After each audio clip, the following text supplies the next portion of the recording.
During week 218 of Brada's Branded Thoughts, where Iowa men's basketball stands in the transfer portal. Are there any more targets out there for Fran McCaffery and company? Plus, an exclusive sit-down with incoming transfer Evan Brauns, the Iowa City native who's been playing at Belmont, is transferring home to play for Fran's squad. What he brings to the Hawkeyes and what led him to entering the transfer portal and ultimately deciding to join the black and gold. All that coming up during week 218 of Brada's Branded Thoughts. But first, I want to put a plug in for our sponsor, Iowa Floor Covering. We've talked about them down in Bondurant. Look at this beautiful facility they have down in Bondurant. And the boys down at IFC will take care of you, folks. They've got a great deal going on right now about some specific flooring, but they'll help you with whatever flooring needs you have. They'll point you in the right direction. And they are, of course, sponsoring the segment here, the show, Brada's Branded Thoughts here from the Hawkeye of the Storm. Right now, they've got this tough core click together 4.5 millimeter waterproof vinyl flooring. It's available at $269 per foot. Visit iowafloorcovering.com/DIY. This is a self-installation rate only. But again, great deal from great people down at Iowa Floor Covering. We appreciate them partnering with us for this show. So, week 218, we're talking Iowa men's basketball and the transfer portal. And I made the comment towards the end of this past season, boy, it's going to be fun to see what Iowa can do via the transfer portal now that they've got an established NIL collective. You think about where the Swarm Collective, Brad Heinrichs, we had him on a live show recently, where it's at compared to where it was a year ago. Leaps and bounds ahead. They still have more room to grow. They launched the Swarm Beer with Exile Brewing Company here the other day. Talked about that on this show as well. But once again, some misses in the portal. There's no question about it. Iowa going after guys like BJ Mack, Jordan Minor, Caden Shedrick, who Iowa played against in 2021. And they missed on all those guys. Now, how hard did they pursue Shedrick? I don't think that's real well known on the outside. Minor and Mack both were scheduled to visit Iowa. Mack made it to Iowa City. Minor did not. Ended up committing to a defensive-minded school and coaching staff in Virginia.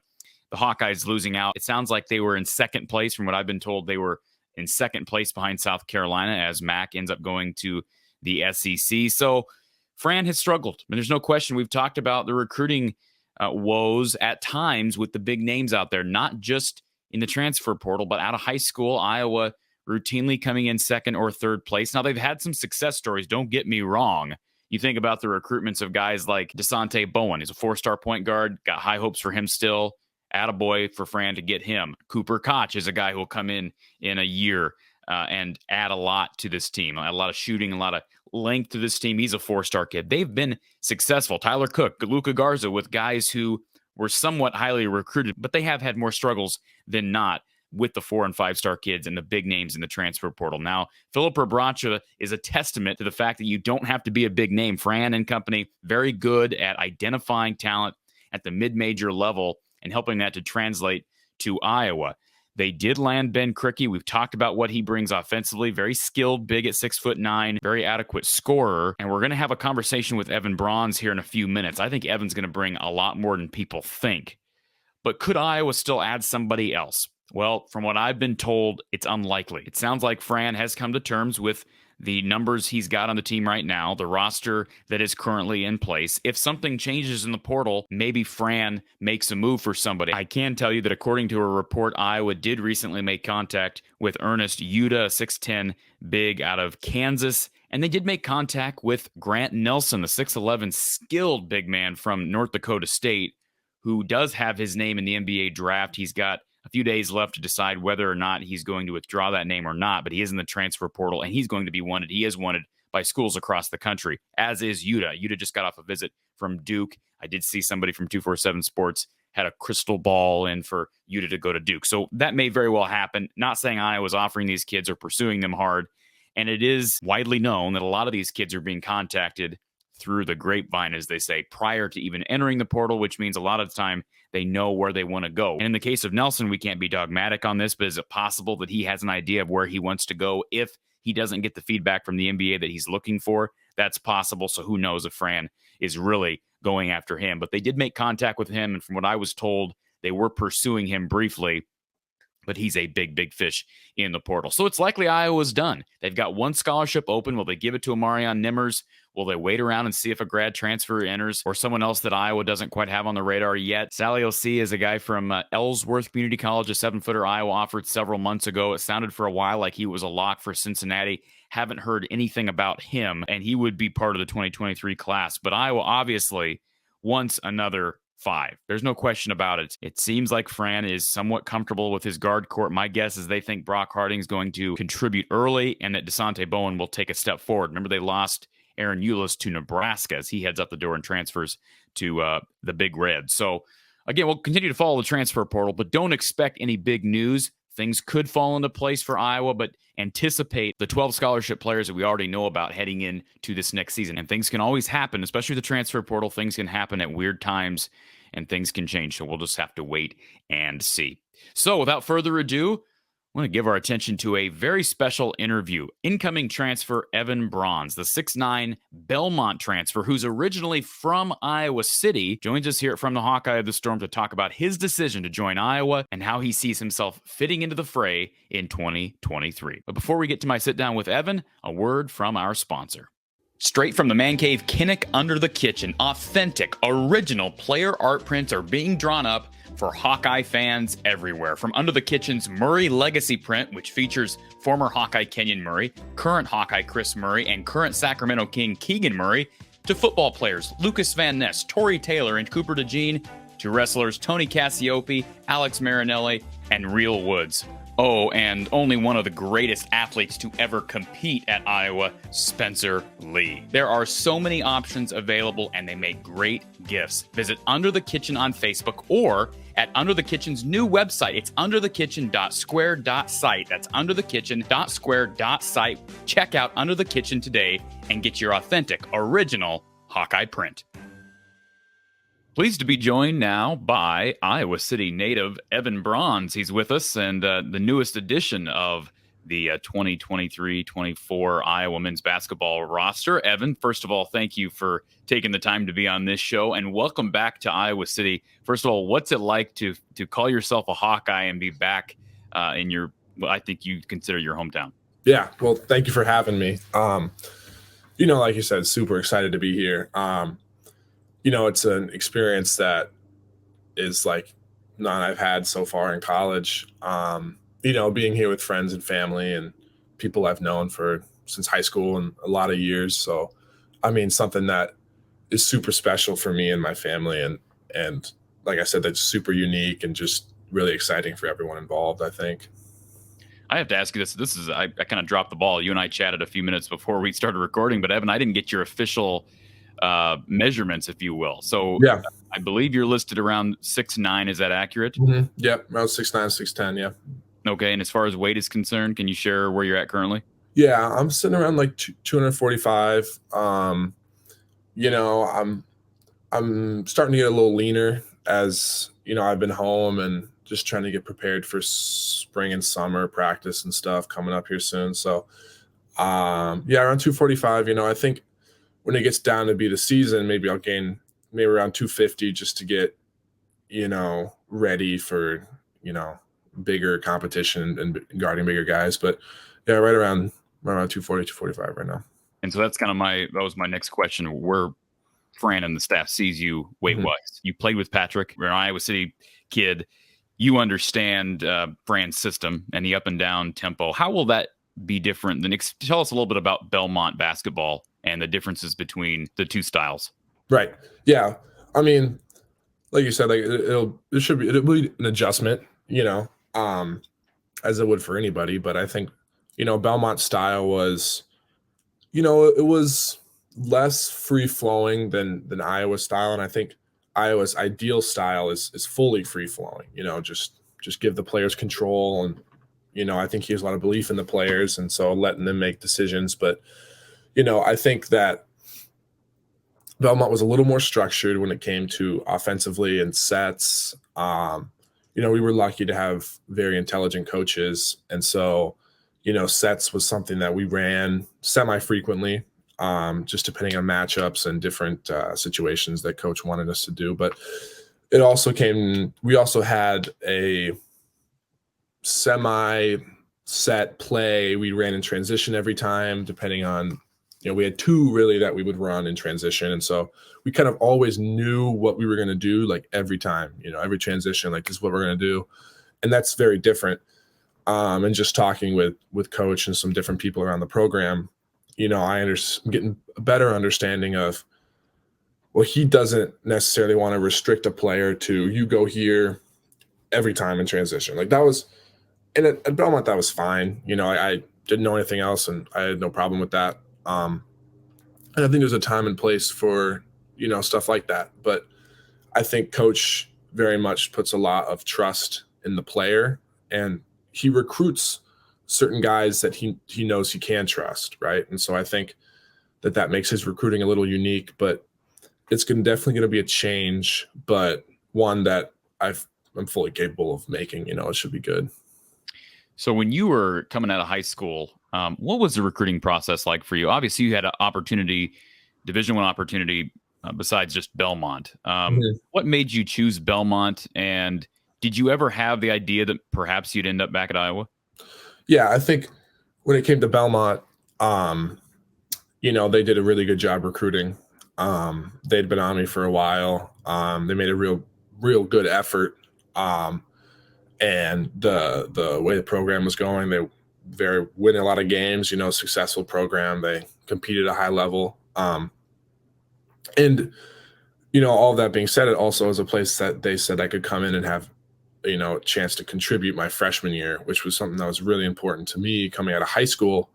Is, I had, as it was getting later on in recruitment, I had, bigger schools and better opportunities, at some Big Ten schools. But, I sat down and I really thought about it, and I was like, I didn't want to sit a couple of years, redshirt and, kind of just play once I'm a, junior or senior, and that kind of be it. So it played a part in going to Belmont. Do you foresee more guys? I mean, I can't imagine more guys because you got thousands of players entering every year. Right. But do you foresee more people taking the route that you took where, hey, I've got some opportunities to play at the Power 5 level, perhaps as a walk-on, or even if I'm on scholarship, probably not going to play my first couple of years. I'll go play somewhere at the Group of 5 level and get to play those first 2 years and just transfer where I want in 2 years. Is that a foreseeable route for a lot of players, do you think? Yeah, I think I do. And I think that's going to make some people upset that players are going to do that. Whether or not players are vocal about that, I doubt many players are going to admit that they wanted to play somewhere and then, and the intention of leaving. And so, I think it'd be wrong for me to say that players don't think that. I mean, I can say that was not my intention, but, I think, especially like you said, as the portal gets, I mean, this year was just insane with the portal. I mean, like you said, thousands of kids in the portal. And so I think it would make sense for a kid if the kid's on the fence, like, like they kind of are in between a high major school and, a mid major. And it's like, well, why not just get some experience, go play? And if you have a really good year, then you also have the opportunity to make a lot of money going somewhere else too, like a bigger school. So I think that will play a part in it too. You also get your school paid for potentially, Right. So I'm not saying that was your motive in the first place, but I don't blame any young man who decides to go that route. And it is what it is. It's the structure of the system. So talk about the transfer portal. When you jumped into the portal, you told me before we jumped on, you just kind of wanted to change. You're not ripping Belmont or anything like that, but talk about what the portal process was like for you. When did you officially decide, okay, I want to test the waters? And were there other schools besides Iowa that reached out to you? Yeah. It had been something that I had been thinking about before this last season started. It wasn't a solid thought, it was just a feeling. And, my parents were really good about after every season of college, we sat down and we talked about it and how it went and how I was feeling and, what I wanted out of my experience. And so I went into the season kind of understanding that, maybe after the season we could look to make a change because, I knew that this would be a year where I have a large role on the team. And I knew that I would have an opportunity to, I was, started the whole season, so it was kind of a thing where I kind of just felt it, along and, and I noticed things throughout the season, things I liked, things I didn't like. And so, it was very much for me just like I just wanted to, I don't know, kind of feel it out, and then it got to the point where the season was over. Me and some of my teammates went on spring break, had a really good time. And then, I realized that like my time at Belmont is I knew a lot of the older guys that I was really close with were leaving. They were graduating, then a couple of my close friends, were transferring. I knew we talked about it, and, I understand that they were going to transfer. And so I looked at the roster and I said, all right, so these guys are graduating, these guys are transferring. I'm now left with nobody that I came in with my freshman year, which, obviously that's how it goes. Guys graduate, guys transfer. But, something I was a little uncomfortable with.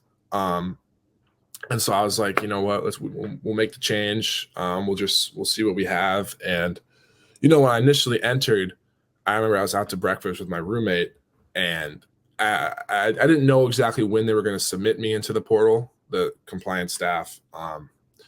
I'd let them know on a weekend. So I was like, whenever they get around to it. And they put it in when I was out to breakfast, and immediately like 10, 15 coaches, either had my number or on Twitter, or like an hour after that, my high school coach called me, and, 'cause I didn't tell him I was in the portal. I didn't think it would matter, but so coaches were calling him, and he didn't know what was going on. And so it was a really wild 24 hours when I first got put in the portal. I mean, just an insane amount of coaches, but at that point I had a small idea of what maybe I had for options wise. And, I had some Big Ten schools reached out, some that I would have considered going to, but in the back of my mind, I was kind of thinking maybe Iowa was going to get involved. And so I kind of played it pretty casual, just trying to not commit to anything and not get too deep into recruiting with any other teams before I found out what I wanted to do. I don't think it's a secret that you're friends with Patrick McCaffery. You guys played together. What have the conversations been like, or what were the conversations like with Patrick? A player has every right to talk to another player on an opposing roster. That is not tampering. It happens all the time. So when were you talking to Patrick, and had there been conversations in years past about, hey man, it'd be great to play together again? Yeah. Like I said, me and Patrick are good friends, and we talked throughout all of college, not about playing together, but just about, we both had similar issues in college and things we were working through together. And, it was cool to see as we both kind of got older, our conversations got a little, more mature, and we were kind of talking about some things that were bugging us and stuff. And, we hadn't really talked about playing together. I don't know if it was something that he necessarily wanted to put on me, because, he knew because that's not something you want, to tell your buddy, why don't you just get out of it? Like, well, I'm there, like just, come play with me or whatever. So, he never wanted to put that on me, but he actually took a vacation to Nashville in the fall with his family. And so I was able to show him around and hang out with them for a weekend. And, after that, it was something that I mentioned to him. I was like, maybe if this would work out, what would you think? And, so it was something that kind of came out completely organically between us. And we didn't talk about it really for a while in the season. We kind of got busy, and then when he dealt with his, with his anxiety, we started talking again more consistently. And it was brought up again, and he did some contacting for me, and he was a good advocate for me too. He's helped me a lot. So it was kind of it was organic, but he played a role. What did his decision, Evan, to go forward and public about his anxiety and step aside, what did that do for you, not only as a friend but as a fellow basketball player? Right. Well, I mean, he is someone that I've always looked up to, since we played in the same AAU program. And he was someone that always had great success in high school and in AAU, top 100 player in the country, going to cool events, Team USA and stuff. And so, it was cool for me to see him have success, in college, and then watching him. And he's always been, like I said, looked up to him. And so when he went public with that, I mean, I think it took everyone was, surprised. I think that for a player to do that takes a lot, right? It takes more than, I mean, it's hard for me to even understand how much it takes as a player. I mean, like, there's a lot of stuff that goes into that, a lot of people to consider and things going on. And so he had to have been in a place where like that was the only option for him, right? For him to be okay. And so as a peer, right, a college basketball peer, I mean, that shows tremendous strength. I mean, it's just I couldn't imagine what conversations led to that point. And so it had to have been a hard place. And so opening the door to that for other players, I think is incredibly important. I think now that someone, a more high profile player in a high profile conference, had something like that. And I think he helped give opportunities for some other players that, if that is a situation that they feel like they have to do, that it's not, they wouldn't be a first time player doing that. It's no longer not heard of. Is this something that you as a Division I athlete, you hear of a lot more than just a player here and there, but is anxiety and depression and these different things, are they largely overlooked? I think that from an outside perspective, maybe so. As an athlete and especially when I was on campus at Belmont, knowing other athletes and other teams, it happens quite a bit. I mean, I think every single sports team has players that struggle more than others.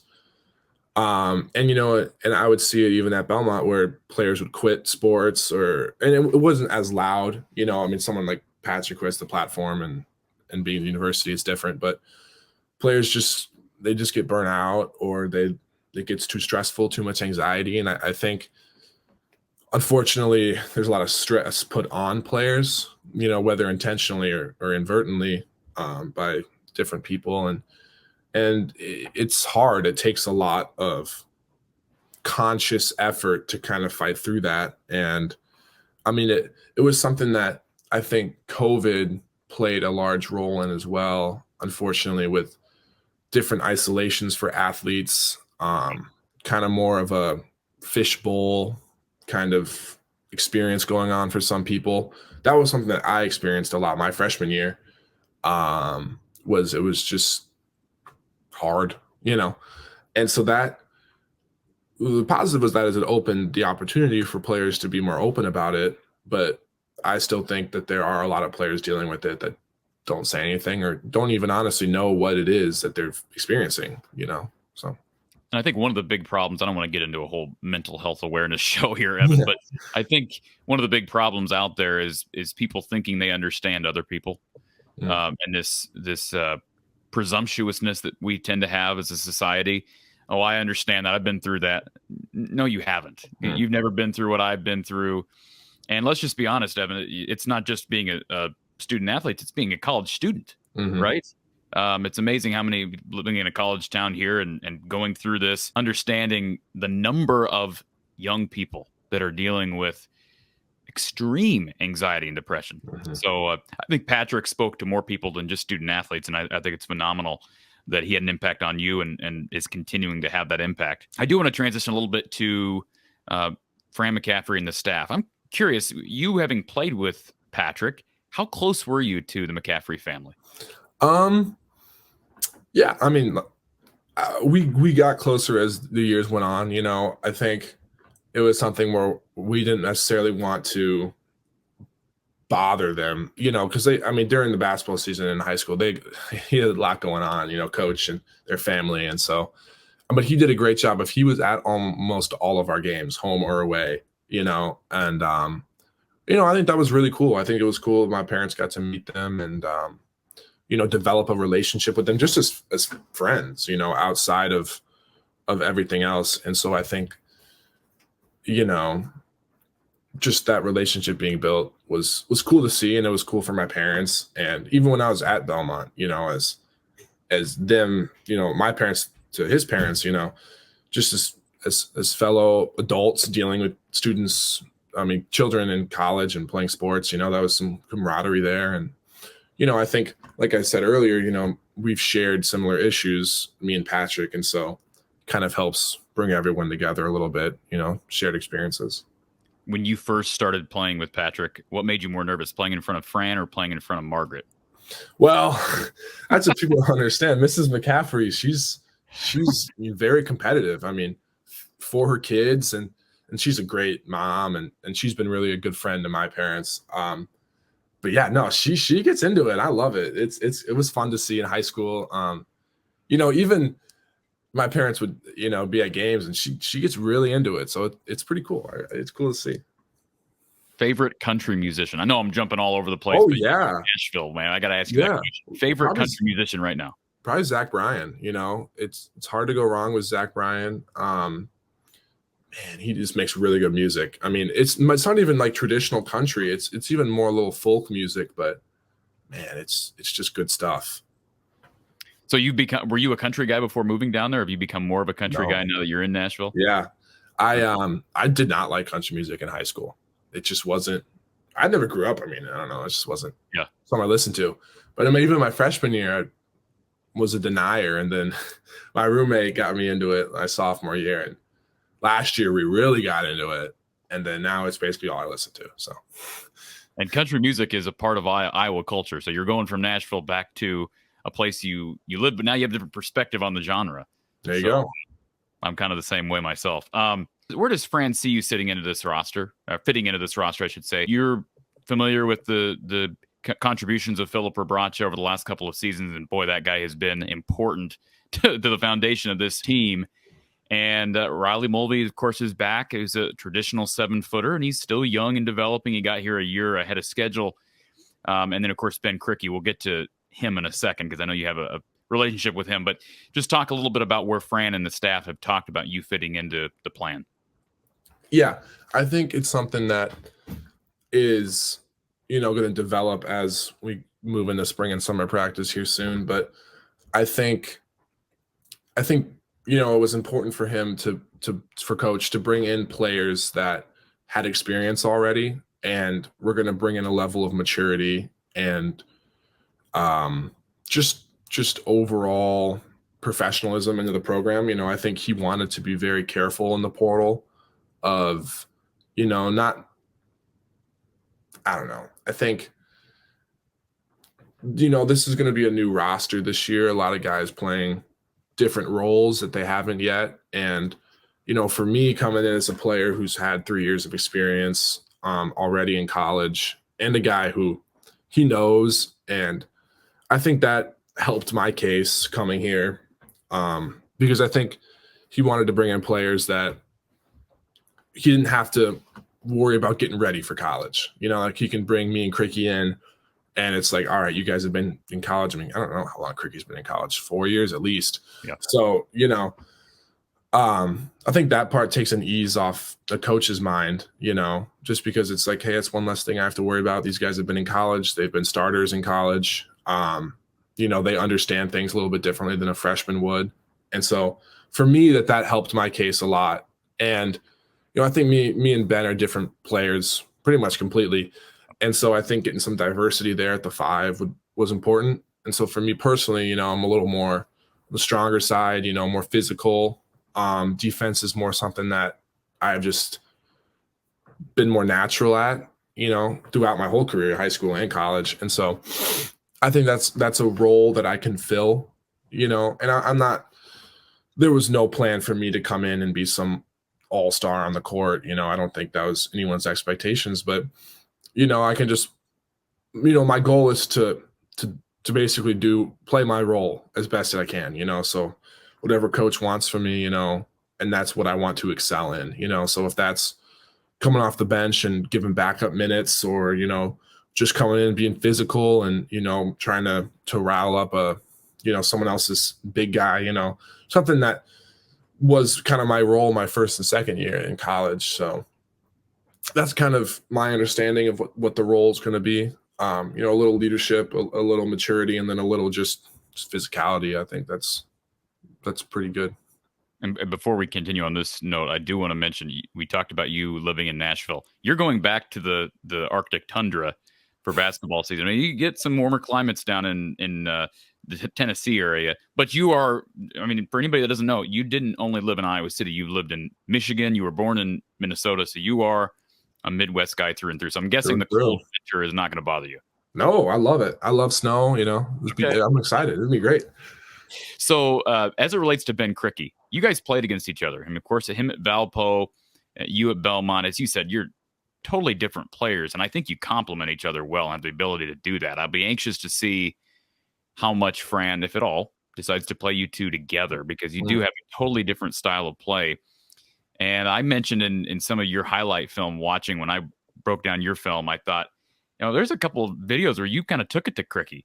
You kind of took it to Ben because of your physicality. And I think one thing people don't realize about Evan Brauns, and I think we're going to see it when you get here, you are a very, very good athlete. And I mean, you can say that about any Big Ten player, but I think it's fair to say you're above average in the category of athleticism. You're not afraid to dunk it on people. And, I'm not ripping Ben, but he's a scorer, and I don't want to say he's a finesse guy, but you know what I'm saying. Yeah. Talk about your athleticism. You talked a little bit about your physicality, but what you bring as an athlete. Yeah. Well, yeah, I mean, I think that's fair to say, being humble. I think I'm an above average athlete, especially for my position. And I mean, honestly, it was just something that I just I worked at it. It was a conscious, I'm going to try to be explosive. I'm going to try. And I was lucky growing up. I had good strength coaches, even since like 7th, 8th grade, that, understood basketball players well. And so, it's something that I know I have, and I use it. And that's kind of what helps me defensively is, all right, so I'm an above average athlete, laterally and, vertically. And so I think that just my natural feel for the game is different because of the athleticism. And so that's a great foundation to have, and so it's something that I'm conscious about. And I think I play, I try to play towards that as best I can, but it was a little harder at Belmont. It was more system oriented. So, I did what I could, but I think that I'm blessed in that way. And I think Ben's different, like I said, he's just a little more skilled, he's got a great face up game, and so I think, when it comes down to us playing together, I have literally no idea what they're thinking with that. I think it'd be something where they'd kind of feel it out. And if they think Ben's going to play well at the 4 or could have a good matchup, or maybe it would make sense to do both of us, I don't see why it wouldn't be explored at least a little bit, but I haven't been told anything. But who's got the size, the height advantage? I'm assuming you have a little bit of probably me. Okay. Yeah. Overall, even height wise. Yeah, I think I'm taller than Ben. Okay. What about wingspan? You're longer than Ben? I don't know about wingspan. He might have me. My wingspan's not anything crazy, but I'm not sure. So your per 40 numbers, I brought this out when I was looking at your video as well. Your per 40 minute numbers are impressive. Now you didn't average as many minutes as Ben did at Valpo, but you look at your rebounding numbers. This past year, you averaged 10 boards per 40 minutes played. That's an impressive number, Evan, and a number that's important for an Iowa team that struggled at times last year with rebounding. And you talk about defense. This team needs a presence inside. And that's why I think some people, if they're overlooking the benefit that you can bring to this program, shame on them, because defense and rebounding is what this team needs right now, in my opinion. Talk about what you bring as a rebounder. Yeah. I think rebounding is something that it took a conscious effort last year for me to, improve my rebounding as the season went on. And it isn't as difficult, but you have to be conscious about it. Right. And so it was something where I honestly didn't really think about it freshman, sophomore year. It was like, rebounds there, I'm going to get it. Other than that. But, once I started pursuing it, last year, totally changed it for me. I mean, my numbers doubled pretty much immediately in terms of rebounding. Then all it took was me being I'd been talking to some people in the season, and it's why aren't you getting, 7, 8 rebounds a game? There's really no reason why not. And I was like, you're right. Like my rebounds kind of suck right now. And so like once I started really pursuing the ball, and some coaches say a nose for the ball, and some players naturally are good at that. But I mean, it's just like if you really focus on it as a big, you can improve your numbers pretty quickly. And so that was something that it was like, all right, offensively, maybe, maybe things our sets or our motion, I'm not getting crazy opportunities to score or not getting the ball a ton. So it's like, all right, I'm going to go rebound. I'm going to grab, I had a couple more double doubles as the year went on and more 10 rebound games. And it was like, that's where my impact's going to be, right? That's where this team needed me. They needed blocks, they needed rebounds. Offensive rebounds was something that some of my points came just from offensive rebounds because that was where my impact was made, So, and for Iowa fans watching this video, let's keep in mind you lose Chris Murray, you lose Philip Brada, who are arguably your two best rebounders. So, again, your contributions, Evan, on the glass will be huge. And as far as weaknesses are concerned, is there a certain part of the game that obviously you're several years into college now, but what are you looking to improve the most this summer? Yeah. I think, I think when it comes to a weakness, I think just getting used to the level. I mean, it's going to be different. I know that. I think offensively, I have room to, improve and kind of hone the skills that or use my body well, so like physically I have tools, athleticism, physical. And so I've been working, I've been conscious about trying to see, all right, so how is this going to play into this free flowing offense? And I think a lot of it comes from just, all right, so I'm going to screen someone because it's free offense, right? So really players can do whatever. So I've been talking to some coaches and even some former, like me and Kirk Spera have met, and gotten coffee. I'm just trying to feel out the program. And, it's like, how am I going to, all right, so I'm going to screen someone and then boom, I'm going to roll. And then what's my next move, right? So if I'm rolling, am I passing it? Am I making a move to score? Just being able to read quickly because it's going to happen really fast. And I'm not used to that. I haven't played like that in a long time, probably since AAU. And so it's like, all right, like I get a free offense to do as I please. Well, that's not natural for me as what I'm used to in college. So it's like, how am I going to have an impact offensively? And so that's something that's going to be developing for me. It's going to be huge in the summer. And then as, practice and fall comes along. And as it relates to eligibility, you have 2 years left if you want them. Is your plan right now to utilize those 2 years? Yeah, it is. My understanding is I'll be around for 2 years. So, okay. So what's life after basketball, after Iowa? I shouldn't say after basketball, after Iowa basketball look like for you, Evan, because you are, you're an older guy now, so you're probably thinking about this, even though you haven't even started your career at Iowa yet. But what's your plan long term? Right. That's a great question. Like you said, I've been thinking about that, especially a lot more now that I've been home, honestly. And I think initially I want to try to graduate and then be a graduate assistant somewhere. Because I should have a year of my master's after I get done with my 5th year. And so, I think being a graduate assistant would be awesome. Like I still love basketball. I think as I've seen from some different coaches throughout my career is you can have a real great impact on people's lives as a coach. And so maybe, graduate assistant, just kind of see a different perspective of basketball, see what, how coaches think about things. And it was something that I've mentioned to the Iowa staff is like, hey, I'd love to, and the coach McCaffery, it's like, I'd love to be a graduate assistant, if you guys have an opportunity there for me. But, if not, it doesn't work out, then, Coach McCaffery helped me. And I'd love to see different programs. And then after, graduate assistant, whether it's just work or I continue on coaching, I'm pretty flexible. I feel like I'm just going to kind of go wherever I feel led and just see how things go. What's your major? I'm doing business right now. Probably finance at Iowa. I think I'll do that. Very cool.